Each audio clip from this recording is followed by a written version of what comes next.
Fala galera, tudo bem com vocês? Meu nome é Lucas, este é o podcast Jovem Cristão, sejam todos muito bem-vindos.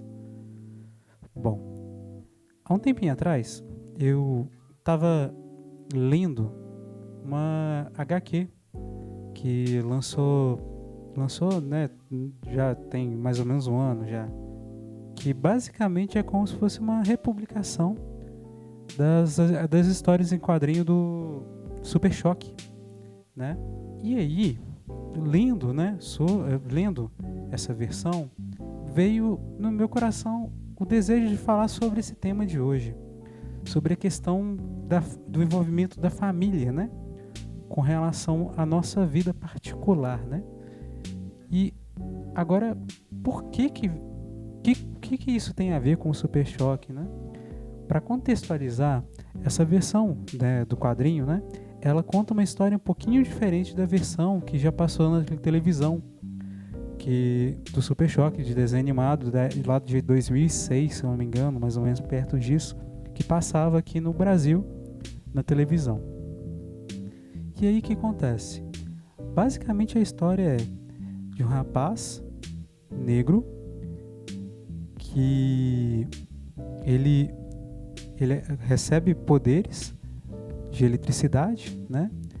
No qual ele pode produzir energia elétrica, né? E absorver eletricidade, né? Das coisas e por aí vai.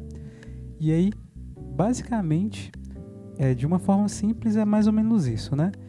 E aí ela tem toda uma questão, né, de um contexto político envolvido, né? Uma questão também de brigas, né? De gangues e por aí vai. Tudo gira em torno, né? De problemas, né? Ligados também à questão da periferia, né? A história dele se passa, né, numa cidade pequena chamada Dakota.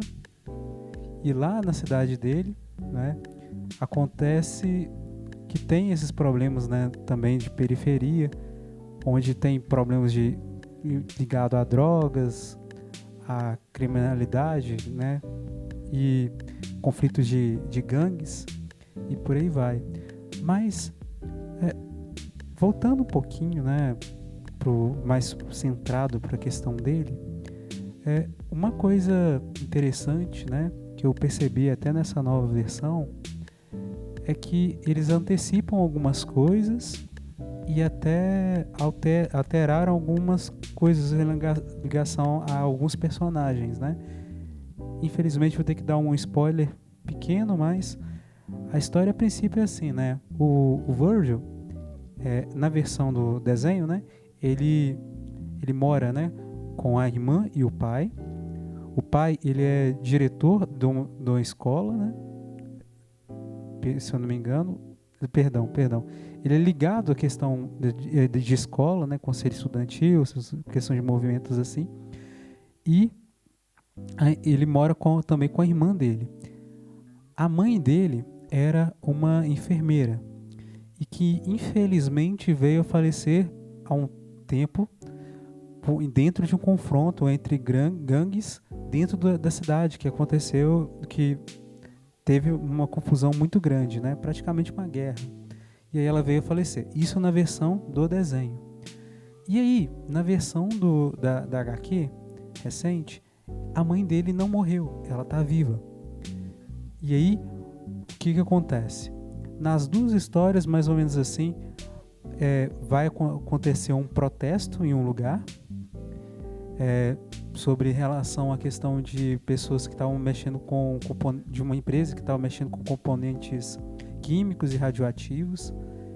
E aí eles estavam pedindo para parar aquilo, né? Para acabar com aquilo.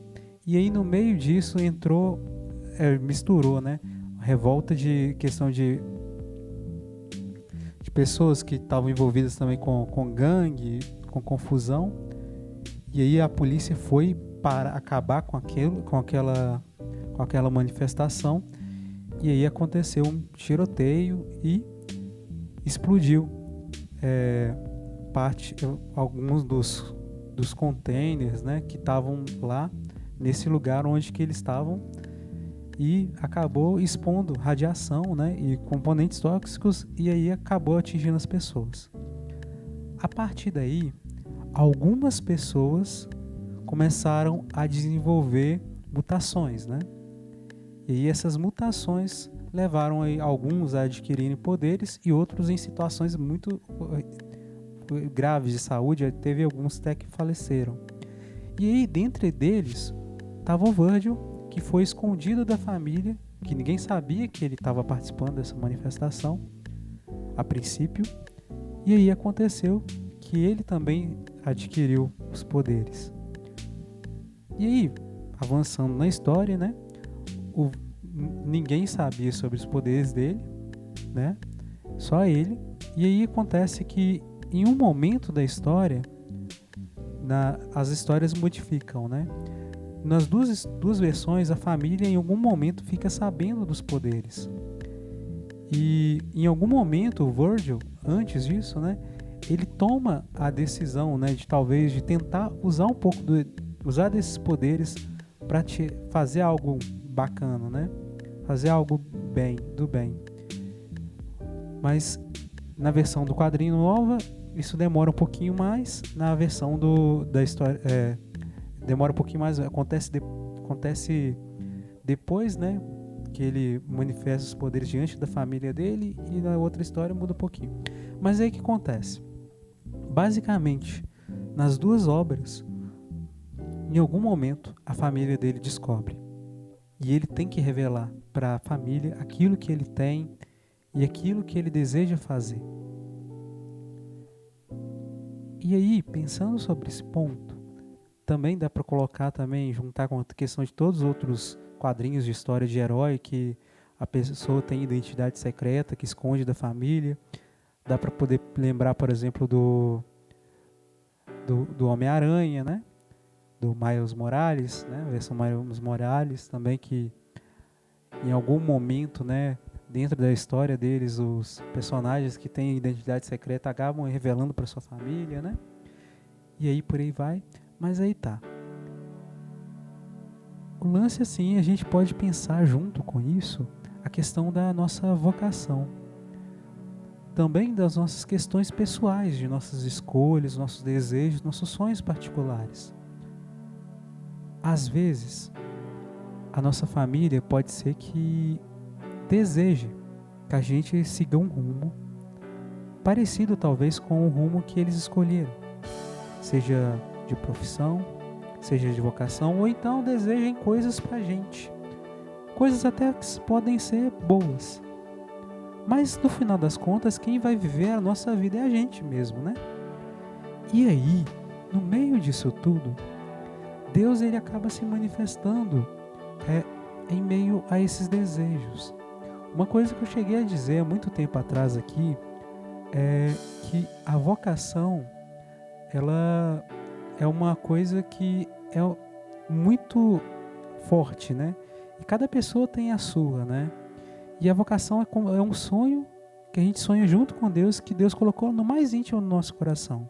Era mais ou menos assim que eu cheguei a falar com vocês, né? E aí o que acontece? A nossa vocação pessoal, ela desperta na gente mesmo o desejo de a gente encontrar, a gente conhece ela por nossa conta também, mas o que acontece? Quem vai escolher o caminho que vai seguir para chegar lá, ou se a gente vai buscar isso para se realizar, é a gente. Deus, ele coloca em nós os desejos, né? Ele pode influenciar a gente nesse sentido, né? De conduzir a gente, orientar a gente onde que a gente pode passar, onde que a gente não convém passar. Mas em todo momento ele respeita nosso livre-arbítrio, que ele mesmo deu pra gente. Que é a capacidade de escolher por nossa conta, né?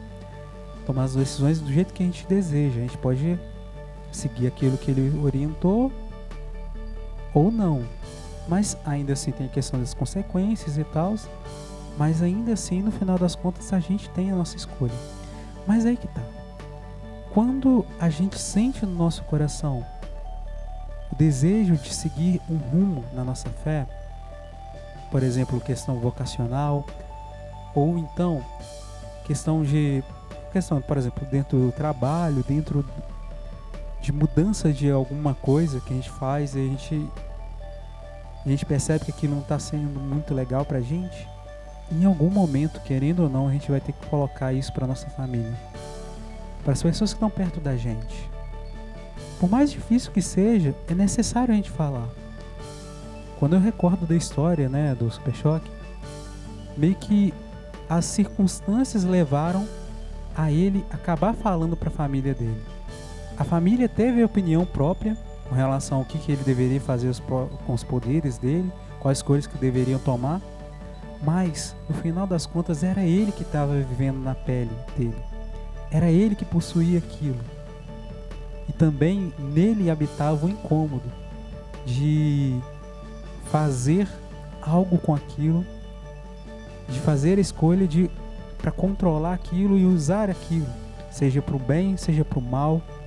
Era dele a escolha. Em uma das versões ele até briga com a família para seguir aquilo de forma escondida. Mas depois a família meio que acolhe ele. Pode ser que na nossa família as pessoas perto da gente a princípio podem não acolher o nosso sonho, aquilo que a gente conhece como nossa vocação. Por exemplo, um filho que quer ser padre ou uma filha que quer ser freira, ela pode falar para a família e a família rejeitar, porque às vezes a família queria que tivesse netos, né, que seguisse a profissão da família e tal. Muitos familiares às vezes podem ser até bem rígidos com relação a isso, não darem o braço a torcer. Mas o problema acontece que com a gente, se a gente segue algo que não condiz com aquilo que está no nosso coração, infelizmente, a gente acaba sofrendo. E esse sofrimento pode ser adoecedor, né?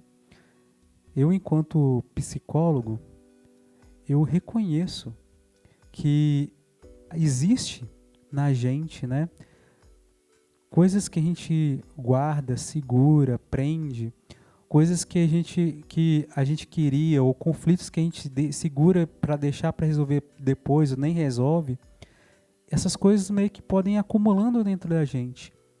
E essa tensão que a gente pode viver a nível psicológico, no psíquico e tal, essas coisas podem acabar desencadeando em adoecimentos na gente, né? Dentro de uma visão que a gente fala psicossomática, ou seja, de um adoecimento psicológico que afetou o físico, a gente pode entender de uma forma bem simplificada, talvez. Não é todo caso que acontece dessa forma, mas uma parte dos casos acontece assim. Dependendo da pessoa, às vezes, ela, por guardar muito situações em que ela fica muito nervosa, ela se engole muito, guarda muito os problemas que estão acontecendo para não estourar nas outras pessoas, ela segura muito em si, pode acabar desenvolvendo gastrite e até mesmo úlcera em um nível mais grave, porque essa pressão psicológica, né, emocional, ela pode alterar o corpo, fazendo com que o corpo aumente, né, por exemplo, a questão da acidez estomacal e por aí vai. E isso tudo pode acabar desenvolvendo essas questões, esses problemas. E quando acontece, o tratamento tem que ser os dois lados, não só o psicológico, mas o físico também. E aí que tá. Quando a gente segura essas coisas, né, deixa para depois, ou a gente não segue aquilo que a gente reconhece sendo, a gente não é coerente com aquilo que a gente entende no nosso coração, que é aquilo que a gente quer, que a gente deseja, que a gente gosta, dependendo do jeito como a gente lida com isso, isso pode levar a gente a adoecer, né?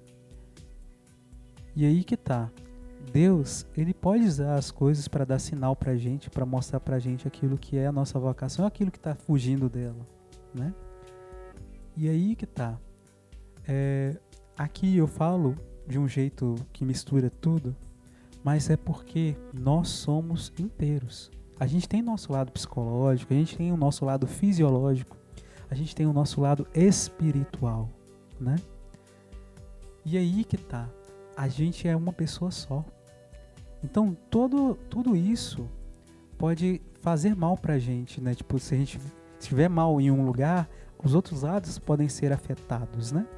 E aí, Deus, a gente acredita na nossa fé que Deus, ele é onipotente, ele tudo pode, ele é onipresente e onisciente, ele tudo sabe e está em todo lugar.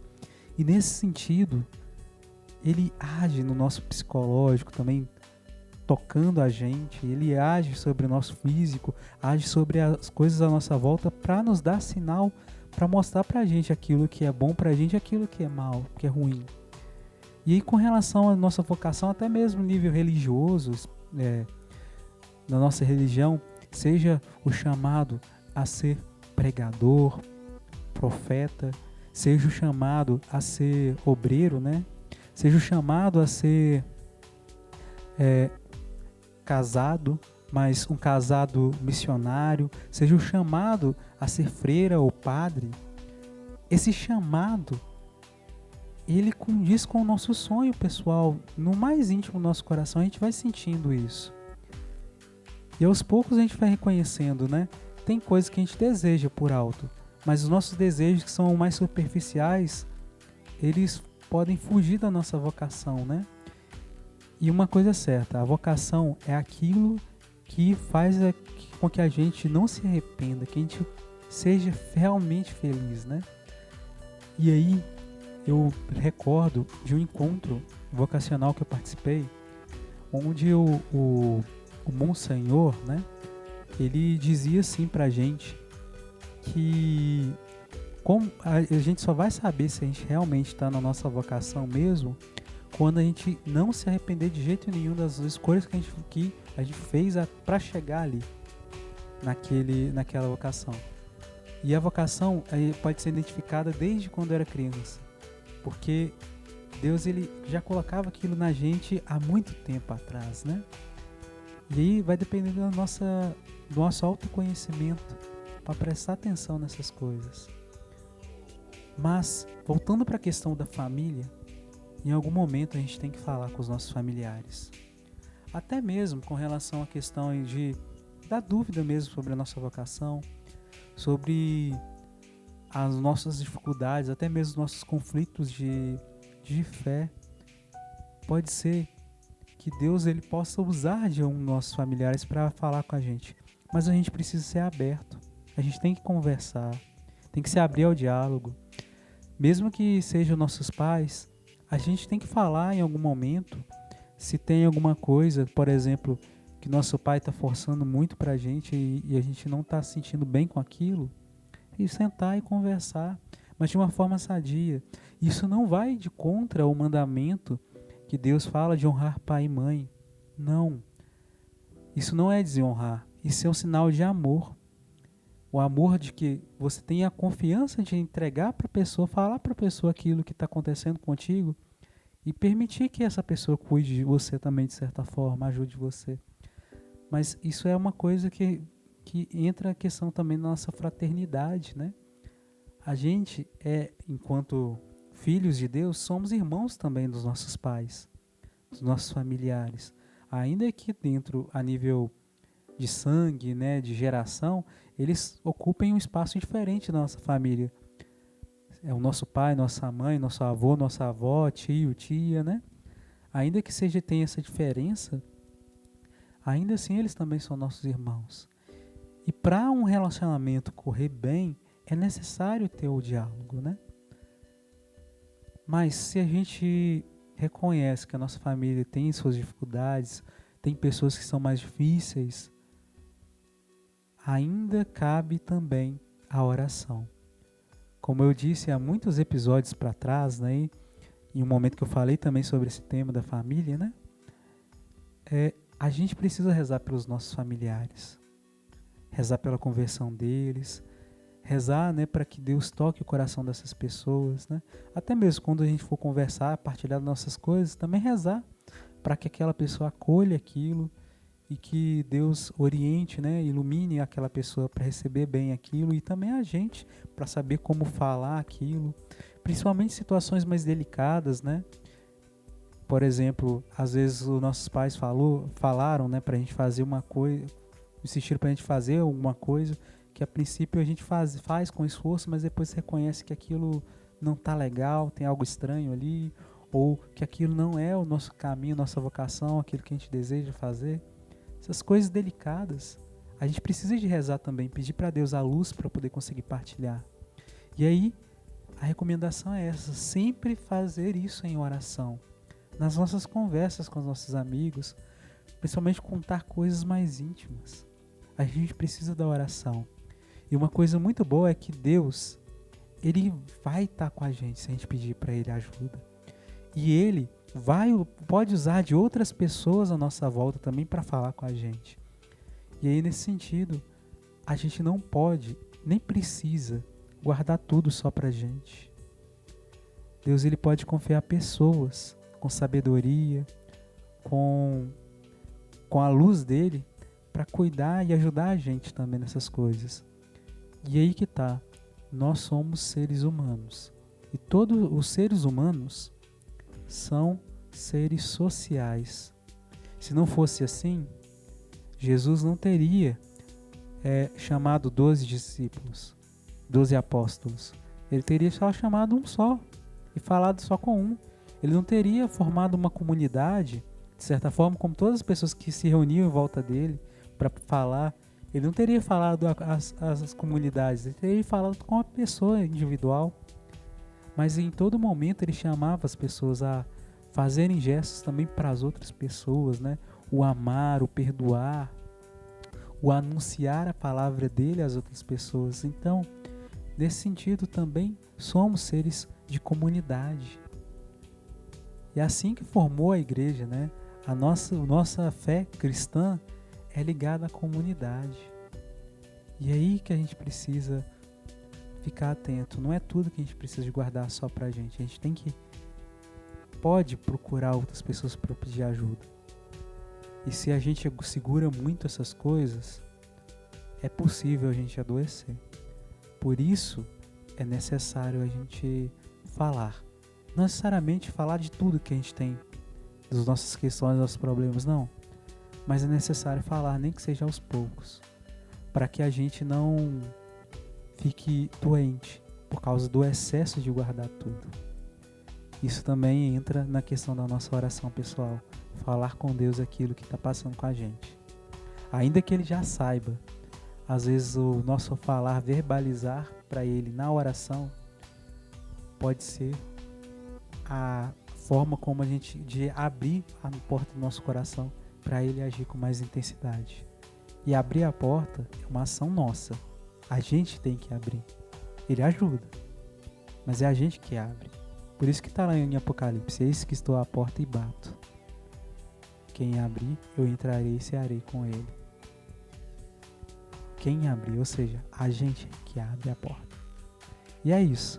Se você gostou, compartilhe com seus amigos, acompanhe a gente, se inscreva aí no nosso podcast, na plataforma onde você tem ouvido, né? E aí a gente se vê no próximo episódio. Que Deus abençoe muito todos vocês. Até mais. Tchau.